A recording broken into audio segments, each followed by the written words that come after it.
fursa ya kuimarika kwa watalii kisiwani Pemba, badala ya kazi hiyo kufanywa na vijana kutoka Unguja. Yaani hapa tumezoea mambo yote yakija wageni hapa tunachukua vijana. Hili tuuma sana kama wizara na inazidi kutuuma.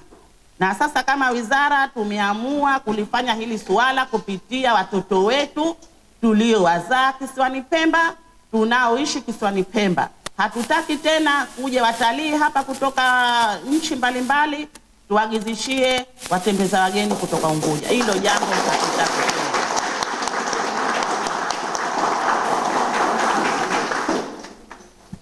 Kama hivyo ndivyo, ndugu wageni waalikwa, mabibi na mabwana, mada zilizotolewa katika mafunzo haya ni muhimu sana kwa kazi ya watembeza watalii, na walimu waliotoa nao wamebobea kama nilivyowaona nyinyi wenyewe katika mafunzo. Hivyo naamini tumenufaika vyema kupitia fursa hii. Wizara ya Utalii na Mambo ya Kale inachukua hatua zote hizi katika kutekeleza maagizo ya Mheshimiwa Rais wetu mpendwa Dr. Hussein Ali Mwinyi, pamoja na maelekezo ya ilani ya uchaguzi wa Chama cha Mapinduzi CCM mwaka 2025, ambapo tumetakiwa kusomesha vijana 4,500 katika fani ya ukarimu, utalii, utembezaji wageni na usafirishaji, ambapo tayari tumeshapiga hatua kwa kusomesha idadi kubwa, na lengo letu kukamilisha idadi hiyo kabla ya mwaka 2025.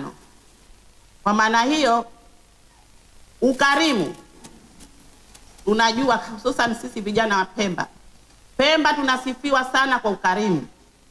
Kwa hiyo makofi kidogo. Kusifiwa kwetu kwa ukarimu tunatakiwa, nadhani sitaki nirudie mafunzo yenu huko, lakini naamini kama ni ukarimu mmezaliwa nao, mtauendeleza tayari. Kutembeza wageni ni jambo zito, lakini naamini kwa sasa wadozi mliopata utakuwa ni rahisi. Kwa maana hiyo tutumie mila na desturi zetu za uzawa ambao tunaishi nazo, tunatembea nazo. Kwa hiyo twende katika misingi ile ile ya ukarimu. Hakuna jambo jema duniani kama kuwa mkarimu. Kwa ukiwa mkarimu huwezi kupata mitikisiko popote. Yaani hata huyo mgeni ukitaka, kama hataki kutembezwa na mtembeza wewe, mgeni wewe, basi ukatumia lugha yako ya ukarimu, naamini ataondoka kwa A atakuja kwa B. Kwa hiyo ukarimu ni jambo muhimu sana. Aidha, Mheshimiwa katika azma yake ya kuifungua Pemba kiutalii ameagiza iendane na kuwajengea uwezo wananchi na vijana wa Pemba kuweza kushiriki katika shughuli za utalii.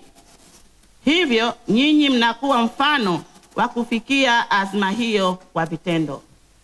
Kwa maana hiyo, sisi kama wizara na azma Mheshimiwa Rais aliyoitoa katika kuhakikisha kwamba Pemba inafunguka, katika wizara yetu tumeshapiga hatua kubwa sana, na tutaendelea kuikamilisha hatua hiyo kama maneno yangu ya awali nilivyosema, kabla 2025 ya kufika mwisho. Kwa hiyo tumo katika hatua nzuri ya kuhakikisha kwamba tutahakikisha vijana wanaotaka, maana huwezi kumchukua ng'ombe ukampeleka mtoni ukamwambia kunywa maji kwa lazima. Tutawachukua wale vijana wanaotaka, ambao wanaonyesha ari na moyo wa kutaka maendeleo katika nchi yao, kwa sababu mjenga nchi ni mwananchi mwenyewe. Kwa hiyo tutafanya hivyo kuhakikisha kwamba ile azma Mheshimiwa Rais wa kusomesha watoto 4,500 tunaikamilisha.